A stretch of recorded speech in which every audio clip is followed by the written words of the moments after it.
So I suppose most of you are probably clicking onto this expecting me to have another rage meltdown like I did off the back of the Denmark game and then obviously the subsequent Calvin Phillips short that I posted. However, I'm going to be a football realist and I'm going to do expectation versus reality. Firstly about the match itself and then the group stages as a whole. So expectation versus reality. I expected him to pick the exact same team other than bringing Conor Gallagher in for Trent.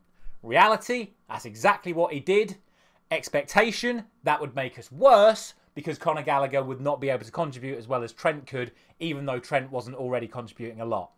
Reality, Conor Gallagher went into positions where he could not receive the ball, and he by far made us worse in that first half than what we looked like than when Trent was on the field.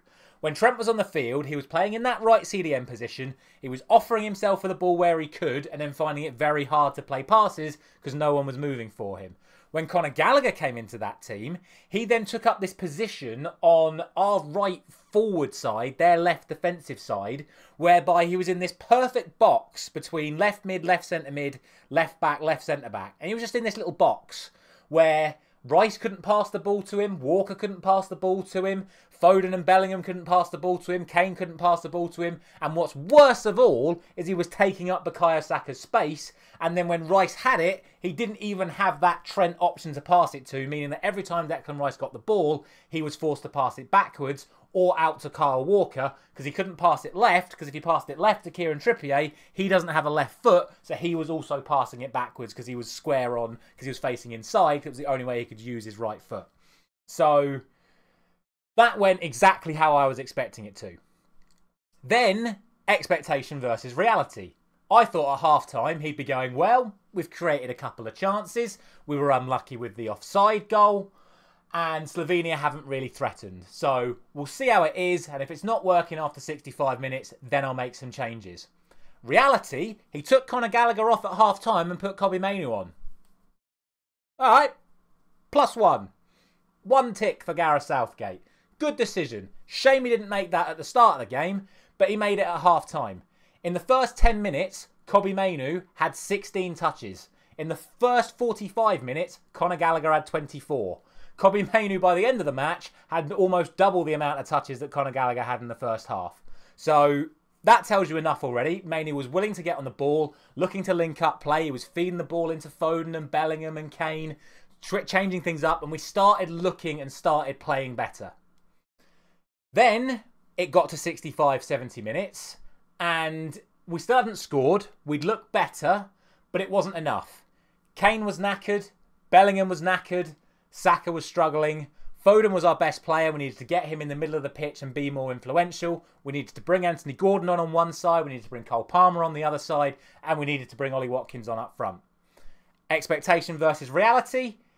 He took Saka off and put Palmer on. Changing absolutely nothing. Absolutely nothing at all. If anything, it stifled us a little bit more. I'm not putting any blame on Cole Palmer, but at least Saka was going one way and then back the other, trying to stretch the defence on that one side. What we were crying out for was more pace in behind, not less. And again, I'm not having a go at Palmer. I thought Palmer played really well. I thought when he got himself on the ball, again, his link-up play with Mainoo, his ball feeding in towards Kane, Foden and Bellingham, very, very good. He was better on the ball than I thought Saka was on the ball. But for the context of the situation, he actually made our chance creation in terms of stretching the Slovenian defence even harder. But that's it. That's not me having a go at Cole Palmer. That's me having a go at the tactics deployed by putting Palmer in that position. Then he doesn't make any changes until the 80th minute when he puts Trent on for Trippier because he had to, because Trippier was knackered. And then in the last minute of the game, he puts Anthony Gordon on the left-hand side, finally giving us an outlet. And in 2 minutes, Anthony Gordon stretched the defence 3 times and played a defence-cutting pass through to Harry Kane, who then missed the opportunity to then feed Cole Palmer improperly, resulting in Palmer having to essentially bottle the shot. I'm not going to sit here again and say it's a poor miss from Palmer. Kane gets that pass right, then Palmer would have actually had the opportunity to whip that into the far corner. Kane underhit the pass, and then by the time Palmer got there, he had to change his decision, tried to whip it in the near post and just scuffed it. But That's the difference that Anthony Gordon made when he came on. But again, expectation versus reality, the changes that we needed to make didn't come until it was already too late in that second half. And then he still didn't necessarily make the right changes because he had the opportunity to still make one more substitution and he didn't make it. Kane did nothing all game. He did nothing all game. He didn't look sharp in the first half. That ball from Foden, where he could have taken it on and then shot or just fed it back into Foden, but he was daydreaming and let the ball run past him, summed up Harry Kane's entire performance. Then when he did get himself on the ball, albeit by a one phenomenal pass to Jude Bellingham at the back post, he just shot. The amount of times he could have fed the ball into Foden, fed the ball into Saka, and he went, oh, this is my one opportunity, and just shot. Not good enough from the England captain. Not good enough at all. And in terms of leadership skills, again, he doesn't motivate anyone. He doesn't actually motivate people. And what's worse, I think his influence on the team is that they give him the ball. When he drops in from the front, he gets the ball. I'm not saying that that's a good thing. Like, firstly, he should just be further forward anyway. I know he's always liked to drop in and try and influence as and when he can, but you've got to have the right players in and around him. Again, Anthony Gordon, Bukayo Saka making runs in behind for when Kane drops off. But what happens instead is the likes of Trippier or Rice or Walker get on the ball, Harry Kane drops off, and it's almost like, oh my word, it's the England captain, and he's come from the forward position, so we have to give him the ball. And then we give him the ball, and we've got nowhere to go once he's got the ball because there's no one up front. Absolutely baffling. Absolutely baffling. And look, it's an embarrassing display. It really is. Realistically, Oblak was only tested once, and it was from the Phil Foden free kick. Realistically, that's the only time he was tested. They made a few good defensive blocks. There was that header at the back post that was kind of blocked, but I think Oblak would have saved it. Again, Foden had a good shot that was blocked, but I think Oblak would have saved it. And then Rice had that one chance where it was a good link-up play once again, but he slammed it about 5 yards wide. Realistically, over the course of 90 minutes, we had one genuinely good opportunity. It was in the 92nd minute, and Harry Kane scuffed the pass to Palmer, which meant he was forced into a shooting situation that he was never realistically going to score anyway, and ended up scuffing to Jan Oblak. Expectation versus reality. We needed to win that game to win the group. Reality, we didn't win that game, and thankfully Denmark didn't beat Serbia, meaning that we have still won the group. So now we'll talk about the whole group stages as a whole. Expectation versus reality. I sat here at the end of the warm-up games with the title and thumbnail being, we will not get out the group. Reality, we have won the group. So, again, small tick for Gareth Southgate. And I mean a very small tick for Gareth Southgate. Because actual expectation versus reality is we should win all 3 games. And the reality is we've won 1 of the 3 games. We have drawn 2 of those games. Our only 2 goals in this tournament have come from 2 deflected crosses, which have resulted in chances that every single player on that England team would have scored. Every single one of them would have scored the goals that we scored because they have come from deflected crosses. We have not actually scored a good goal all tournament. We have kept 2 clean sheets, albeit not massively tested. And the only goal that we have conceded is an absolute worldie. So Gareth Southgate is going to be coming away from that happy with that performance. I don't care what people think. He is going to be happy because we have only conceded 1 goal and it was a worldie. So in his mind, the plan has worked perfectly. We have set out our stall. We are defensively solid. Defensively solid. And we've only conceded 1 goal. So we go into the last 16 against whoever it will be. Most likely Holland. If we win that, it'll be Italy or Switzerland because we've got ourselves on the good side of the draw. Expectation versus reality. We should be in the semi-finals. Even playing like this, I would expect England to make it to the semi-finals. So the reality now rests on Gareth Southgate to look at the performances that we've had and identify that there are still areas for improvement.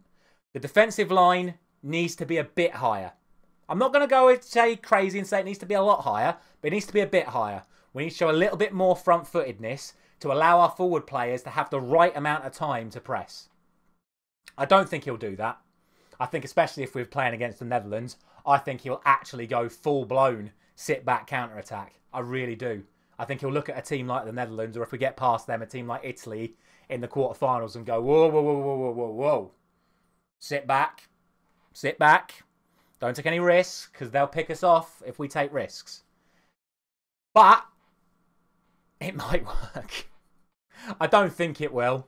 I don't think it will. But in true Gareth Southgate fashion, he's managed to get us the good side of the draw again, as he has at all of the last major tournaments. We've had good runs in these tournaments because we've had the good sides of the draw. We've got the good side of the draw again.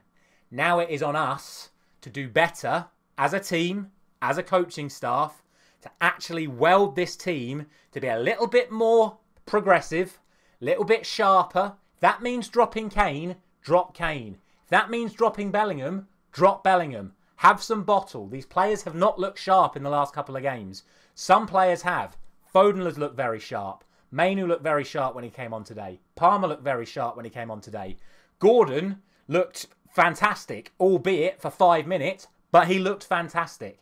Have the bottle to say, do you know what? I've seen what I've witnessed. You know, I've witnessed this performance in the last 3 games, and I think this is how we should play. And I think he needs to make a couple more changes. But again, expectation versus reality. I would expect in the last 16 match, it'll be the same starting 11, but this time it'll be Mainu for Gallagher. Because he'll sit there with a grin on his face going, I made a substitution at half time and we got better. So what I'll do is I'll make that same change for the start of the last 16 game. I won't change anything else because those 15 minutes we played really well. So that's the 11 I'm going to go for, and we'll see what happens. If it was me, I would start Gordon instead of Saka. I would put Bellingham in midfield instead of... how am I wording this? Yeah, sorry. No, that's it. I would start Gordon instead of Saka. I'd put Gordon on the left. I'd put Foden on the right. Bellingham in the middle. And I'd be very tempted to play Ollie Watkins up front. I'd be very, very tempted to play Ollie Watkins up front. Mainu and Rice still in the middle, but again, giving Mainu that license to free roam around the pitch. I still think we could get away with playing Trent at right back against whatever our opposition is in the last 16. I really do. I'm not having a dig at Kyle Walker. Again, I just would like to see us be a bit more progressive. And unfortunately, the left-back situation is the left-back situation. I hope Luke Shaw gets fit. But is it worth the risk? I don't know. But that's just the way I see it. You know, and I go on about it, the whole Ivory Coast thing once again.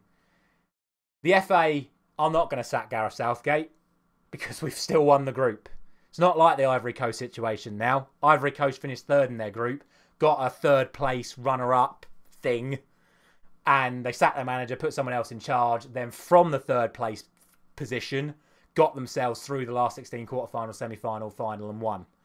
We've still won the group. So the FA's not going to sack Gareth Southgate, and he's got far too much pride and too much arrogance to resign. So you can throw that out the window. But best believe, my mindset is still clear.